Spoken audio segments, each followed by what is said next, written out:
I just got a couple of very brief questions. Do you believe there are al-Qaeda cells operating now in this country? Governor, I'd be willing to address that.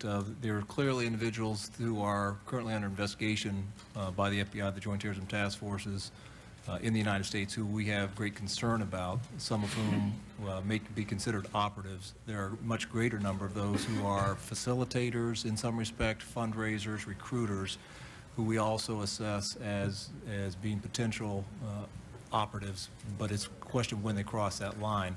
The details of which I think we've discussed in closed session with staff, and be glad to provide more information on that. I wasn't interested in classified information, just if you believed that there were cells operating in this country. Absolutely.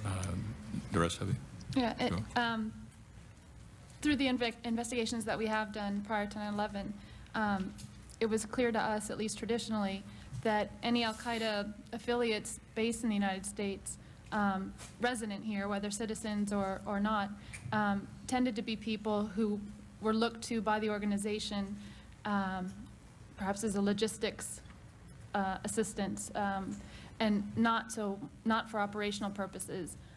There was a fear that any U.S.-based al-Qaeda affiliate would already have been discovered by security, by the FBI, by the CIA, and that to involve them in any operational plans would breach the operational security of whatever planned operation they might have. And in fact, after 9/11, when the photographs of the 19 hijackers were shown to one of these al-Qaeda members, he said, "See, I knew I wouldn't recognize any of them because they would never send anyone over here who would know me." So the threat is going to come from the outside, most likely. Fitzgerald? I would also assume there are cells here until, and I don't know how we would ever prove otherwise. And I think the danger we have is we obviously, as Mr. Pistole said, you identify who you suspect might be a cell or who you might know to be a cell. But we have to recognize that there are things that we can't assume that we know everything. And so I think we always have to operate in the assumption that there could be people out there that we don't know about. You would agree, Dr. Kean? Yes, although I don't have a lot of intelligence to back it up with. All right. Governor, if I could just add to that, the issue of whether there are al-Qaeda sleeper cells, if you will, here, and the issue of hardened targets, which Ted mentioned. I think the fact that last Friday at the National Cathedral, if there's not a better target in the United States or worldwide for al-Qaeda to hit, last Friday for the service, where a number of you were present, world leaders, obviously U.S. government leaders, the fact that al-Qaeda did not attempt anything to our knowledge, I think is indicative, one, of the fact that when you harden targets, al-Qaeda will go elsewhere, and that there is a result of hardening targets that we have seen, at least from information that we have obtained post 9/11. The other aspect is it may indicate a diminished capacity within the United States for al-Qaeda to hit substantially hardened targets, but that's something that we're still assessing. Would you suspect that there will be a major attack within the next year or two, just from your information and your work, and your knowledge of this organization and its capabilities?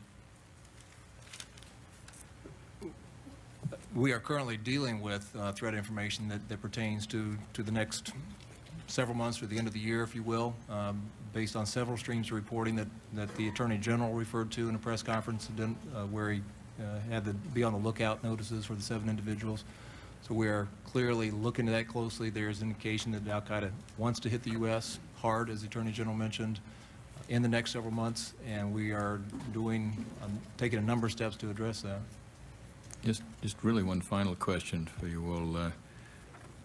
We're charged with trying to make recommendations to make the country safer. Would each of you have one recommendation that we should pursue, that we could make in our report, which, since you're out there in the field really doing the work, probably know better than anybody else, what could we recommend that would make your job easier and America safer? Since you asked, I was going to bite my tongue, but I would strongly urge you to think very, very long and hard before you think about the MI5 option. And my concern is if you create another division in government, I'd be worried about tearing down a wall and then digging a moat. because if there's a wall is gone that the FBI can share information, but then the information is now put in a different agency, people have to decide what's intelligence versus what's evidence when it's information. I'd be very concerned that we would think we're making things better, but we'd actually be making things worse and putting it back to the way it was.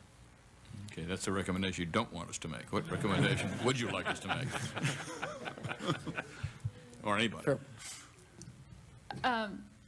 Drawing on an idea presented by Senator Kerry, or touched on, that it might be do well to consider the intelligence community as an integrated body of a number of different agencies, and then in times of crisis or times of need for information, to consider the experts in those organizations, regardless of where they come from. Go to your best source.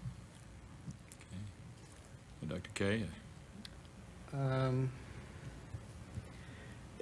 The only recommendation that I would make is one which, and purely parochial interest here, but it's one where we continue to strengthen our intelligence agencies to enable them to do the job that they are supposed to do, both from an analytical perspective in terms of the CIA as well as an operational perspective, that we have enough people and enough resources. I think that's what we need.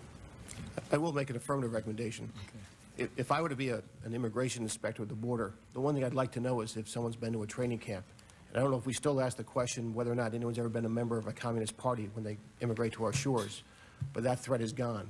And why not ask people when they come to our country to seek to be visitors whether they've been to a military training camp and whether they've been to one in Afghanistan?